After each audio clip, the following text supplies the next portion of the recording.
Hay una pregunta que la tradición judía susurra desde hace siglos, una pregunta que nunca encontró respuesta en las páginas del Génesis. ¿Quién fue la primera mujer que caminó junto a Adán en el Edén?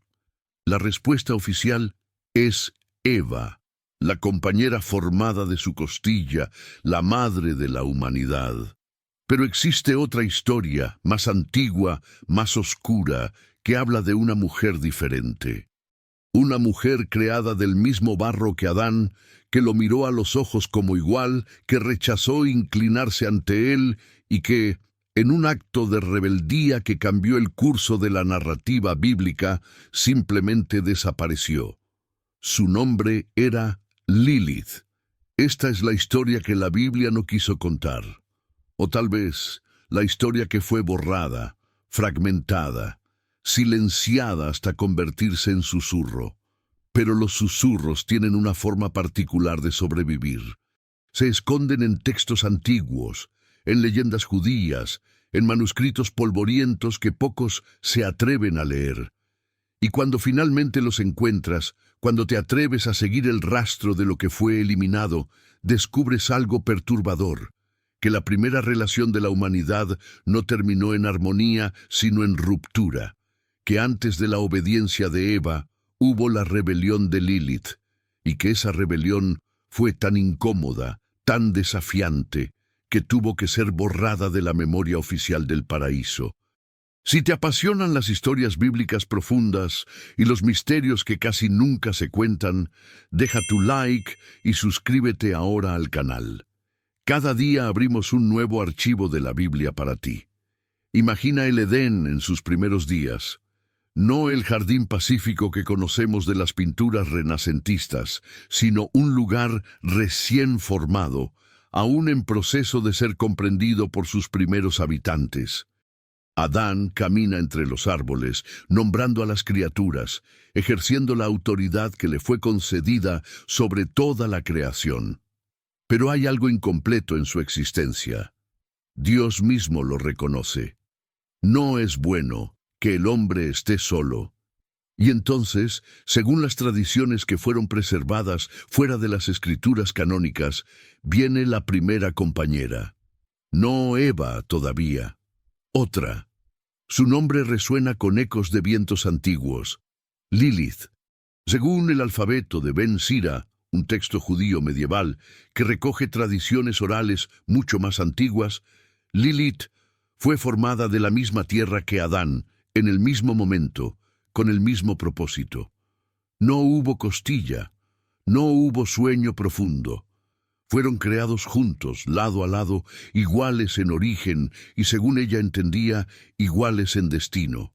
Pero Adán no lo veía así, y ahí comenzó el conflicto que la Biblia decidió no registrar. Los primeros días en el Edén debieron ser extraños, cargados de una tensión que ninguno de los dos comprendía completamente. Adán había sido designado como el que nombraría, el que ordenaría, el que tendría dominio.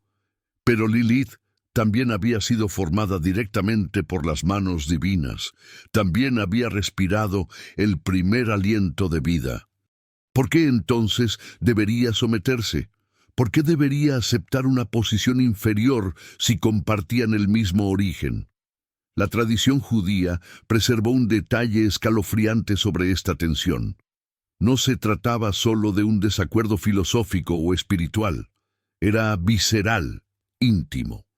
Las fuentes antiguas mencionan que el conflicto entre Adán y Lilith surgió de algo tan fundamental como la forma en que se relacionaban físicamente. Lilith se negaba a yacer debajo de él, a asumir una posición que ella interpretaba como sumisión. ¿Por qué debo yacer debajo de ti?, preguntó según el alfabeto de Ben Sira.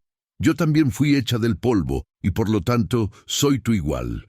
Adán insistió en su autoridad. Lilith se negó a ceder, y en ese momento algo se quebró en el paraíso. No hubo violencia, al menos no física. Pero hubo algo peor. La ruptura absoluta de la armonía que debía definir el Edén.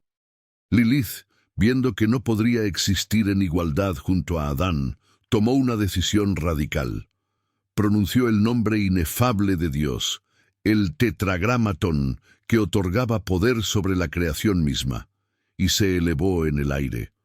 Voló lejos del jardín, lejos de Adán, lejos del experimento divino de compañía humana, y con ese vuelo desapareció de la narrativa oficial del Génesis. Adán quedó solo nuevamente, pero esta vez no era la soledad de antes de la compañía, sino la soledad que viene después de la pérdida. Se dice que clamó a Dios, que exigió que Lilith fuera traída de vuelta, y Dios, según las leyendas, envió 3 ángeles tras ella, Senoi, Sansenoi y Semangelov.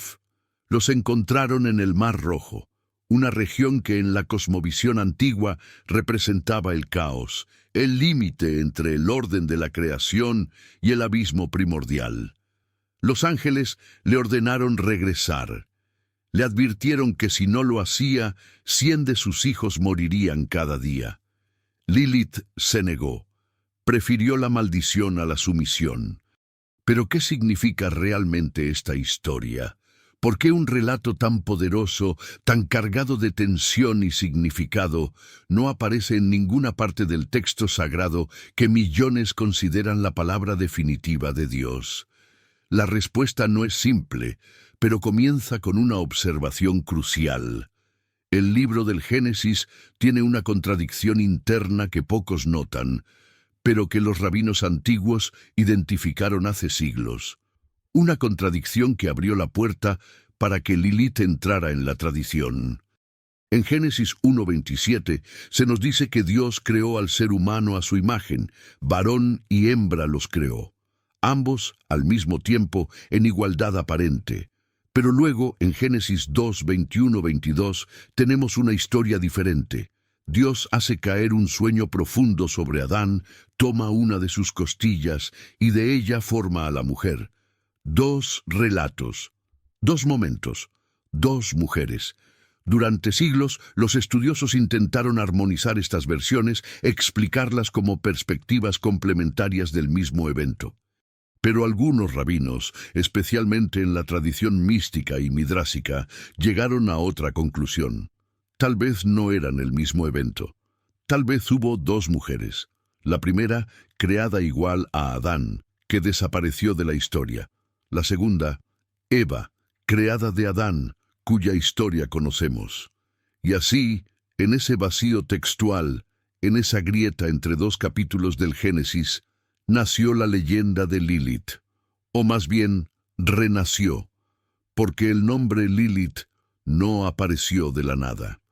Tiene raíces mucho más profundas, mucho más oscuras, que se hunden en las arenas de Mesopotamia siglos antes de que los hebreos escribieran el primer verso del Génesis. En la antigua Babilonia, miles de años antes de que los escribas hebreos pusieran por escrito las primeras palabras del Génesis, ya existían historias sobre seres femeninos nocturnos, peligrosos, seductores. Los sumerios y acadios hablaban de Lilitu, un espíritu del viento asociado con la noche, la soledad y la muerte de niños. En las tablillas de arcilla aparece junto a otras figuras demoníacas como Lamashtu, una diosa terrible que robaba bebés y acechaba a las mujeres embarazadas. Estas criaturas no eran simples monstruos, representaban aspectos de la feminidad que las sociedades patriarcales antiguas consideraban amenazantes. La mujer que no se sometía, la mujer que rechazaba la maternidad, la mujer que habitaba espacios liminales, fuera del control masculino. Cuando los hebreos fueron exiliados a Babilonia en el siglo VI a.C., entraron en contacto directo con estas tradiciones mesopotámicas. Y algo fascinante ocurrió. Las historias comenzaron a mezclarse, a fusionarse, a crear nuevos significados. El nombre Lilith aparece una sola vez en toda la Biblia hebrea, en Isaías 34:14, en medio de una profecía sobre la destrucción de Edom. El texto hebreo dice que en las ruinas desoladas habitará Lilith, junto a otras criaturas del desierto.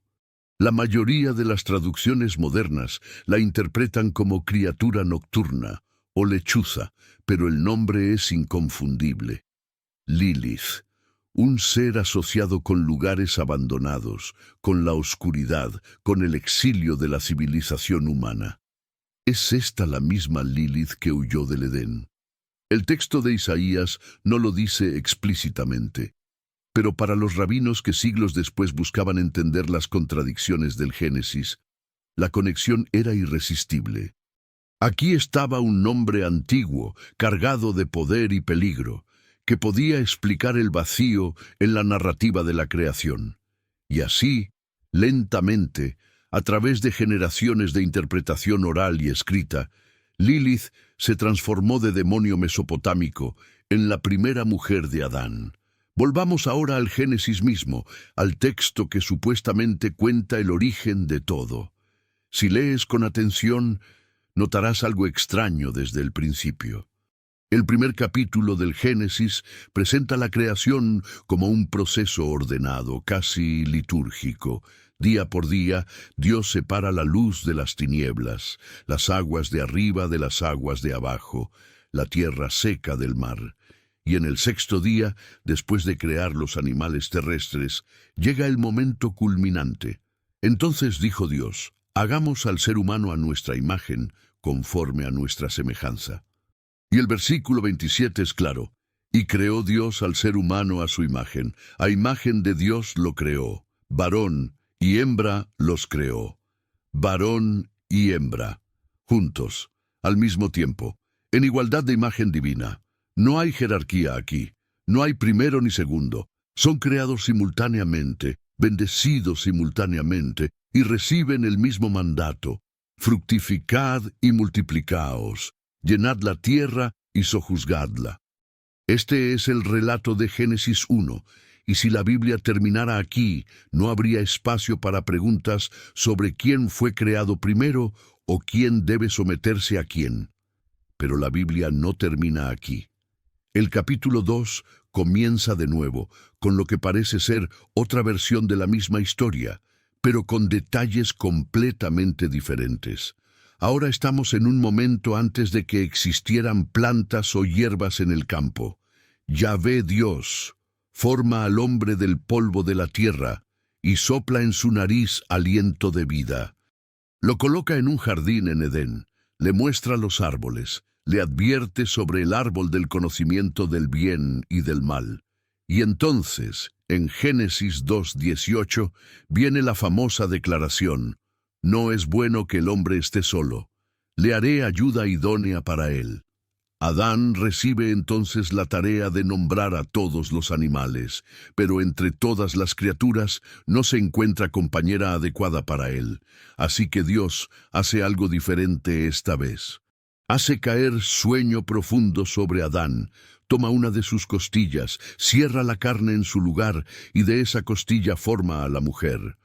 Cuando Adán despierta y la ve, exclama con júbilo: esta sí es hueso de mis huesos y carne de mi carne. Será llamada mujer, porque del hombre fue tomada. Dos relatos, dos secuencias. En el primero, varón y hembra creados juntos, iguales, simultáneos. En el segundo, el hombre primero, solo, luego la mujer formada de él, derivada, secundaria. Durante siglos, los intérpretes bíblicos trataron de resolver esta tensión.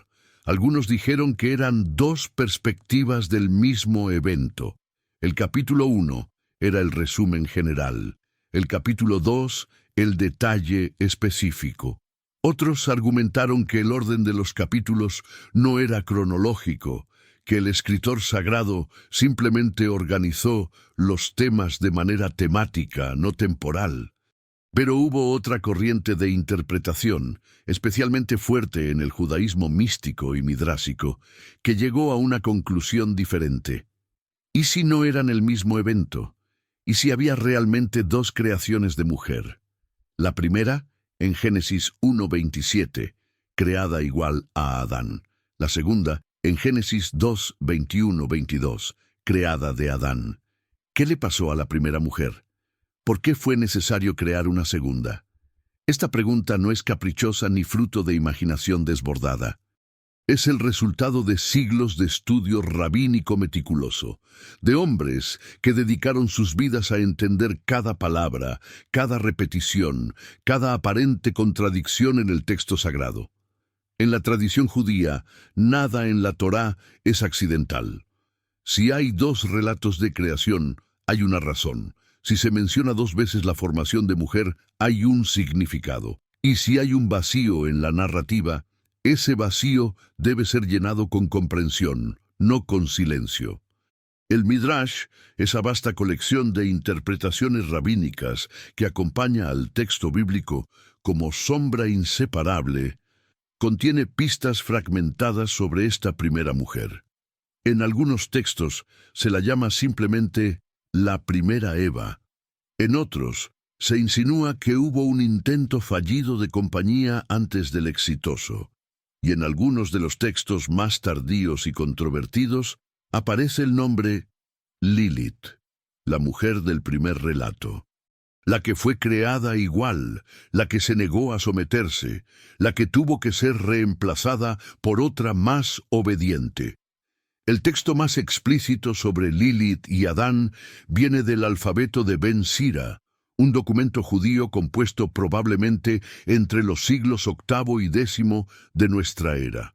Es un texto extraño, considerado apócrifo por la mayoría de las autoridades judías, lleno de historias provocativas y a veces escandalosas sobre figuras bíblicas. Pero precisamente por su naturaleza marginal, preservó tradiciones que los textos más oficiales habían censurado o suavizado. Según el alfabeto de Ben Sira, después de que Dios creara a Adán, creó a una mujer del mismo polvo y se la dio por compañera. Su nombre era Lilith, pero inmediatamente surgieron disputas entre ellos. Cuando Adán deseaba yacer con ella, Lilith se resistía.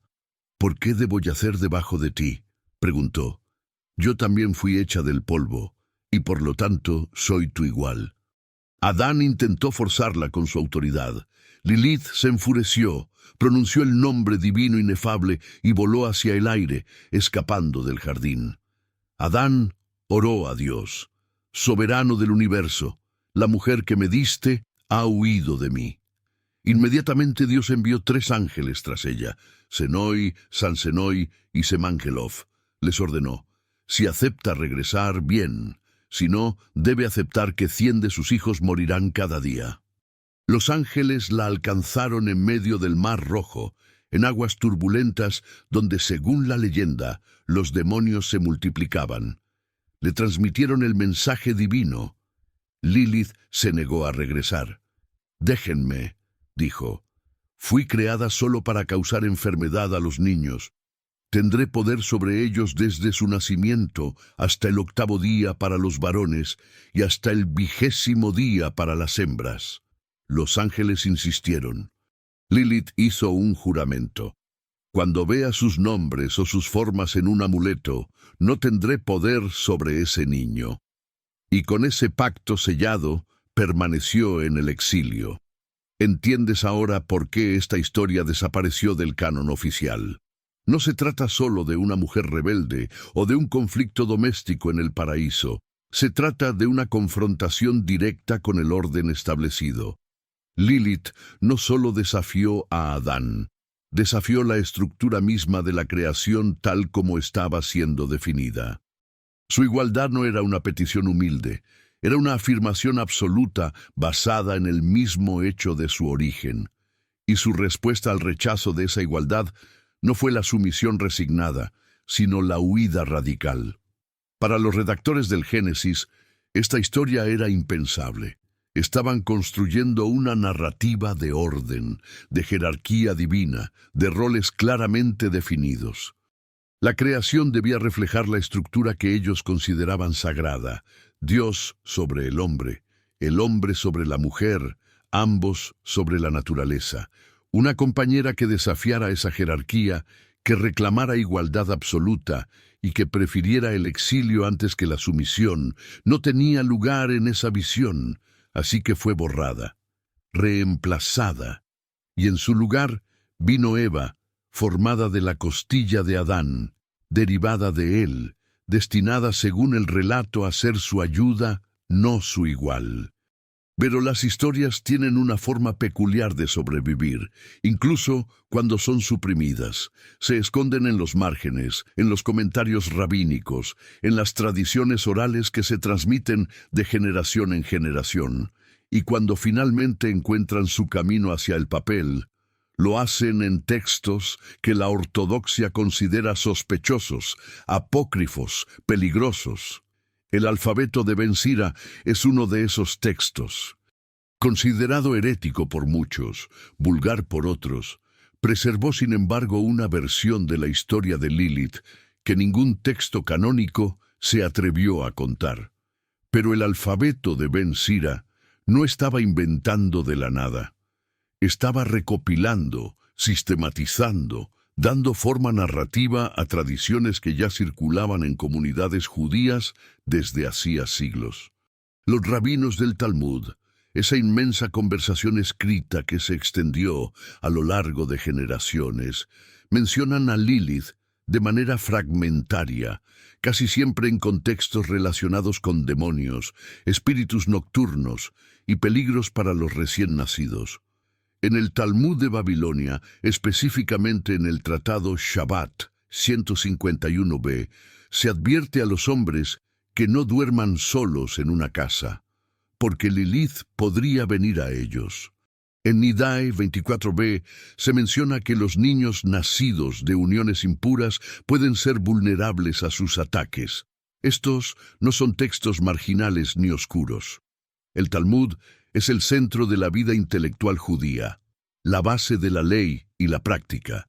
Y sin embargo, ahí está Lilith, acechando en las esquinas de la conversación rabínica, nunca completamente explicada, nunca totalmente exorcizada. ¿Por qué? Porque aunque los rabinos habían aceptado la narrativa oficial del Génesis, no podían negar completamente las contradicciones textuales que ellos mismos habían identificado. Y no podían ignorar las tradiciones antiguas que sus comunidades preservaban sobre espíritus femeninos peligrosos, sobre la primera mujer que no fue Eva. El Zohar, el texto fundamental de la cábala judía escrito en el siglo XIII, pero que afirma transmitir sabiduría mucho más antigua, lleva la historia de Lilith aún más lejos. Aquí, ella no es solo una mujer rebelde, sino una fuerza cósmica. Representa el lado oscuro de lo femenino divino, la contraparte de la Shejinah, la presencia femenina de Dios. En la cosmología cabalística, Lilith es la reina de los demonios, la consorte de Samael, el ángel de la muerte. Pero incluso en esta forma demonizada hay ecos de su origen. Fue creada para ser igual a Adán, pero la creación se desequilibró. Se corrompió, y lo que debía ser compañía se transformó en amenaza. Lo fascinante es cómo diferentes corrientes del judaísmo procesaron esta figura. Para los más ortodoxos, Lilith era simple folclore, superstición que debía ser tolerada, pero no tomada en serio. Para los cabalistas, era un misterio profundo sobre la naturaleza del mal y de lo femenino rechazado. Para los midrashistas, era una herramienta interpretativa que ayudaba a resolver las tensiones textuales del Génesis. Y para las comunidades populares, especialmente las mujeres, Lilith era real y peligrosa. Había que proteger a los recién nacidos con amuletos que llevaran los nombres de los 3 ángeles, Senoi, Sansenoi y Semangelov, que según la leyenda tenían poder para mantenerla alejada. Estos amuletos no son mera curiosidad histórica. Se han encontrado cientos de ellos, desde la Edad Media hasta tiempos modernos, en comunidades judías de Europa, el Medio Oriente y el norte de África. Pequeños pergaminos, placas de metal, inscripciones en las paredes de habitaciones infantiles, todos llevando las mismas palabras protectoras. Adán y Eva, fuera Lilith, o los nombres de los tres ángeles, o fórmulas más elaboradas que narraban el encuentro en el Mar Rojo y el juramento que Lilith hizo de no dañar a los niños protegidos por esos nombres. Para estas comunidades, Lilith no era un símbolo abstracto ni una contradicción textual. Era una amenaza presente que acechaba en las sombras de cada nacimiento. Cuando el cristianismo primitivo comenzó a separarse de sus raíces judías, tuvo que lidiar con estas mismas tradiciones. Los padres de la Iglesia conocían las interpretaciones rabínicas sobre el Génesis, conocían las historias sobre una primera mujer. Pero para ellos, la solución fue más simple: ignorarlas completamente. En la teología cristiana temprana, solo existía Eva. La idea de una mujer anterior, especialmente una que había desafiado la autoridad masculina, era incompatible con la doctrina que estaban construyendo sobre el pecado original, la caída y la necesidad de redención a través de Cristo. Sin embargo, algunos textos cristianos gnósticos, esos evangelios alternativos que fueron eventualmente declarados heréticos y quemados por la Iglesia oficial, mencionan a Lilith de manera indirecta. En ciertos manuscritos gnósticos encontrados en Nag Hammadi se habla de Sofía, la sabiduría femenina divina que existía antes de la creación material. Algunos estudiosos han visto en esta figura ecos de Lilith, una fuerza femenina primordial, igual o incluso superior al principio masculino, que fue luego subordinada, demonizada o escrita fuera de la narrativa oficial. La conexión es especulativa, pero sugiere que el problema de la primera mujer era más amplio que la tradición judía, que tocaba nervios profundos en cómo las religiones abrahámicas entendían el género, el poder y la creación. En la Edad Media, Lilith reaparece con fuerza renovada, pero ahora completamente transformada.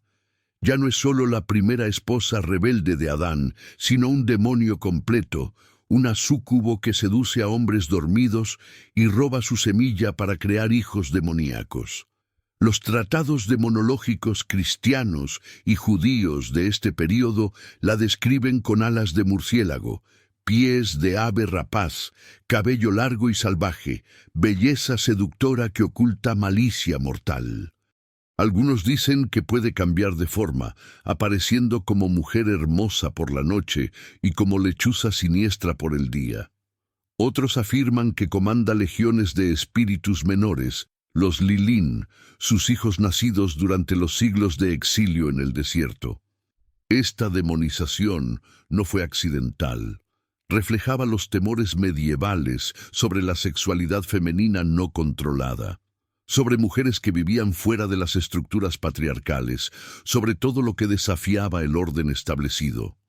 Lilith se convirtió en la proyección de todo lo que las sociedades religiosas temían en las mujeres: independencia, sexualidad activa, rechazo de la maternidad obligatoria, negativa a someterse. Y cuanto más la demonizaban, más revelaban sobre sus propios miedos. Pero incluso en esta forma demonizada hay algo que no pudieron borrar: su origen. A diferencia de otros demonios que nacieron del mal, que fueron creados como adversarios, Lilith fue creada como humana. Fue formada de la misma tierra que Adán, por las mismas manos divinas. Su transformación en demonio no fue un acto de creación, sino una consecuencia de su negativa a someterse, y eso la hace única en toda la demonología. Es la única demonio que no nació demonio, sino que se convirtió en uno al elegir la libertad sobre la obediencia. Los estudiosos modernos han debatido intensamente sobre la historicidad de Lilith. ¿Fue realmente parte de tradiciones orales antiguas sobre la creación o es una invención medieval tardía? La evidencia sugiere algo intermedio. El nombre Lilith y su asociación con demonios femeninos nocturnos es definitivamente antiguo, mesopotámico, prebíblico. La conexión específica con Adán como su primera esposa parece haberse desarrollado gradualmente durante los primeros siglos de nuestra era, cristalizándose finalmente en el alfabeto de Ben Sira. Pero la contradicción textual entre Génesis 1 y Génesis 2 es innegable, y los rabinos antiguos definitivamente la notaron y buscaron explicaciones. Lo que tenemos entonces no es una historia inventada de la nada, sino una tradición interpretativa que creció orgánicamente de tensiones reales en el texto sagrado, fusionándose con mitología mesopotámica más antigua y con preocupaciones culturales sobre género y poder. Lilith es simultáneamente muy antigua y relativamente reciente. Es una figura que siempre estuvo ahí, en los márgenes, esperando ser nombrada. Y entonces, después de siglos de silencio oficial, de demonización y marginación, algo extraordinario comenzó a ocurrir en el siglo XX. Lilith resurgió, no como demonio, no como advertencia, sino como símbolo. Las primeras feministas judías que estudiaron sus propias tradiciones en busca de figuras femeninas fuertes, encontraron en Lilith algo inesperado. No un monstruo, sino una heroína. Una mujer que se negó a aceptar la inferioridad impuesta, que eligió el exilio antes que la sumisión, que pagó un precio terrible por su libertad, pero nunca renunció a ella. En 1972, una revista feminista judía adoptó el nombre Lilith. No fue casualidad. En su declaración fundacional explicaron que estaban reclamando una figura que había sido demonizada precisamente por las cualidades que ellas valoraban: autonomía, igualdad, negativa a ser definida por los hombres. Lo que las tradiciones patriarcales habían pintado como maldad, ellas lo veían como fortaleza. Lo que había sido presentado como rebelión destructiva, ellas lo interpretaban como resistencia necesaria. Lilith se convirtió en un ícono del feminismo, especialmente del feminismo judío, una figura que probaba que incluso en las tradiciones más antiguas había mujeres que rechazaron la subordinación. Pero esta reinterpretación no fue sin controversia. Muchos rabinos ortodoxos la denunciaron, argumentando que estaban glorificando un demonio, invirtiendo el orden moral que la tradición había establecido durante milenios. Algunos estudiosos feministas también expresaron reservas, señalando que Lilith, incluso en su forma original, seguía siendo definida principalmente en relación con Adán, su rechazo de él, su huida de él. ¿Era realmente liberador adoptar una figura cuya identidad completa giraba en torno a un hombre, aunque fuera para rechazarlo? Estas preguntas son importantes, pero tal vez pierden el punto más profundo. Lilith no es importante porque sea un modelo perfecto de feminismo moderno. Es importante porque revela algo fundamental sobre cómo las narrativas religiosas se construyen, qué voces se incluyen y cuáles se suprimen. Su historia nos muestra que desde el principio mismo de la tradición bíblica hubo tensión sobre el papel de la mujer. No fue un desarrollo posterior, ni una corrupción de alguna pureza original. Estuvo ahí desde Génesis 1 y Génesis 2. En esa contradicción que los redactores nunca resolvieron completamente. Hoy, Lilith aparece en lugares sorprendentes. En literatura fantástica, es una figura de poder sobrenatural, a veces villana, a veces antiheroína compleja. En psicología junguiana, representa el arquetipo de la sombra femenina, los aspectos de la feminidad que la sociedad rechaza, pero que siguen existiendo en el inconsciente colectivo. En teología feminista, es un punto de partida para repensar las narrativas de creación, para preguntar qué otras historias fueron borradas, qué otras voces silenciadas.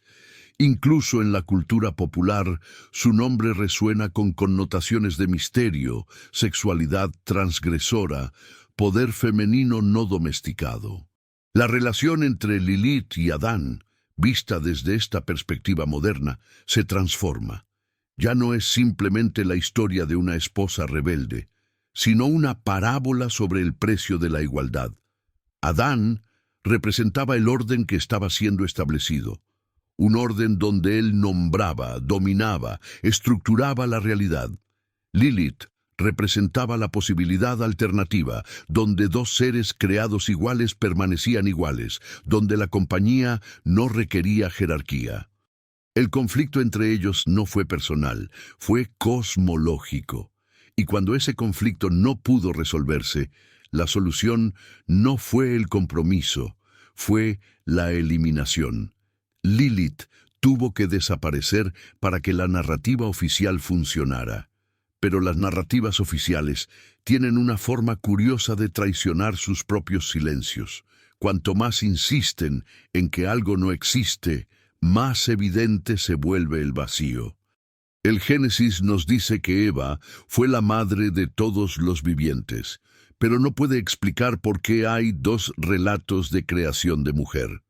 El Talmud nos advierte sobre demonios nocturnos, pero no puede evitar llamar a uno de ellos Lilith.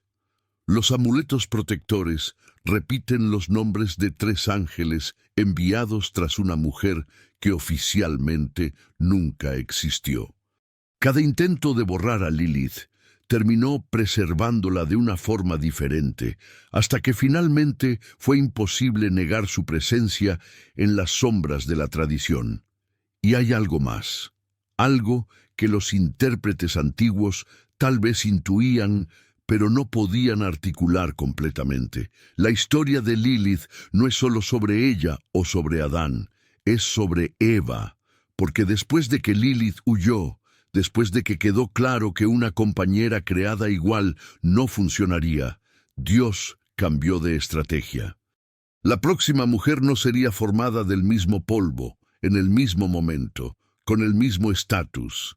Sería formada de Adán, derivada de él, creada específicamente para ser su ayuda. Eva no es una segunda oportunidad, es un diseño diferente. Un experimento para ver si la compañía podía funcionar cuando la jerarquía estaba incorporada desde el origen. Y sin embargo, incluso con Eva, el experimento no fue completamente exitoso. Ella también desobedeció, aunque de manera diferente. Ella también transgredió el límite impuesto, aunque por curiosidad más que por igualdad. La serpiente, ese animal astuto que aparece de la nada en Génesis 3, ha sido interpretada por algunos místicos judíos como una manifestación de Lilith, regresando al Edén para tentar a la mujer que la había reemplazado. Es una interpretación sin base textual clara, pero tiene una lógica narrativa poderosa. La primera mujer que rechazó la sumisión viene a enseñar a la segunda mujer que la obediencia también tiene su precio. Para las comunidades religiosas conservadoras, todo este debate sobre Lilith es incómodo, incluso peligroso. Abre preguntas que prefieren mantener cerradas. Si los textos sagrados contienen contradicciones fundamentales sobre algo tan básico como el origen de la mujer, ¿qué otras contradicciones podríamos encontrar si miramos más de cerca? Si historias completas fueron suprimidas por razones teológicas o políticas, ¿cuánto más de nuestra herencia religiosa ha sido editada, suavizada o eliminada? Estas son preguntas radicales y Lilith es la llave que las abre. Pero para otros, creyentes y no creyentes por igual, Lilith ofrece algo diferente, un recordatorio de que las tradiciones religiosas no son monolíticas. Siempre hubo debate, siempre hubo interpretaciones alternativas, siempre hubo voces marginales, preservando historias que la corriente principal rechazaba. La Biblia que leemos hoy es el resultado de innumerables decisiones editoriales, tomadas a lo largo de siglos, sobre qué incluir y qué excluir, qué enfatizar y qué minimizar. No es menos sagrada por reconocer esto, pero sí es más humana, más compleja, más honesta sobre su propia construcción. La pregunta que Lilith nos deja no es si ella realmente existió como persona histórica, es si la igualdad entre hombre y mujer es compatible con las estructuras de autoridad que las religiones abrahámicas han construido. Es si podemos imaginar un paraíso donde la compañía no requiere jerarquía, donde dos seres pueden caminar juntos sin que uno deba inclinarse ante el otro. Es si las narrativas que heredamos, por más antiguas y sagradas que sean, pueden ser reinterpretadas a la luz de valores que hoy consideramos fundamentales. Y tal vez, más profundamente, Lilith nos pregunta qué hacemos con las voces que fueron silenciadas. ¿Las dejamos en el olvido porque la tradición decidió que no tenían lugar? ¿O las recuperamos, las escuchamos, intentamos entender por qué fueron consideradas tan peligrosas que tuvieron que ser borradas? Cada generación tiene que responder estas preguntas por sí misma. Cada época tiene que decidir qué historias del pasado merecen ser recordadas y cuáles merecen ser reinterpretadas. Lo que es innegable es que Lilith se negó a permanecer callada. A través de siglos de supresión, de demonización, de reducción a advertencia contra mujeres desobedientes, su historia sobrevivió. Fragmentada, transformada, a veces irreconocible, pero sobrevivió. Y en cada generación que redescubre su nombre, en cada mujer que encuentra en ella un espejo de sus propias luchas por igualdad y reconocimiento, en cada estudioso que nota la contradicción en el Génesis y se atreve a preguntar por qué, Lilith regresa del exilio. No como demonio, no como advertencia, sino como pregunta: ¿qué más hemos olvidado? ¿Qué otras verdades fueron escritas fuera de nuestra historia oficial? Porque al final, la historia de Lilith y Adán no es realmente sobre el pasado distante del Edén. Es sobre nosotros, aquí y ahora, decidiendo qué narrativas aceptamos y cuáles cuestionamos, qué voces escuchamos y cuáles ignoramos, qué tipo de igualdad estamos dispuestos a reconocer y qué precio estamos dispuestos a pagar por ella. Es la historia que la Biblia no quiso contar, pero que nunca dejó de ser contada. Y mientras haya quienes hagan preguntas incómodas, mientras haya quienes busquen en los márgenes de la tradición las historias que fueron censuradas, Lilith permanecerá entre nosotros.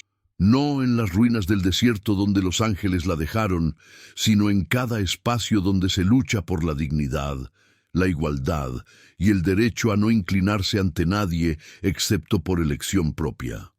Si esta historia te ayudó a ver la Biblia con otros ojos, deja tu like y escribe en los comentarios lo que más te llamó la atención. Y si aún no estás suscrito al canal, por favor suscríbete y activa la campanita para no perderte las próximas historias. Gracias por ver este video y hasta la próxima.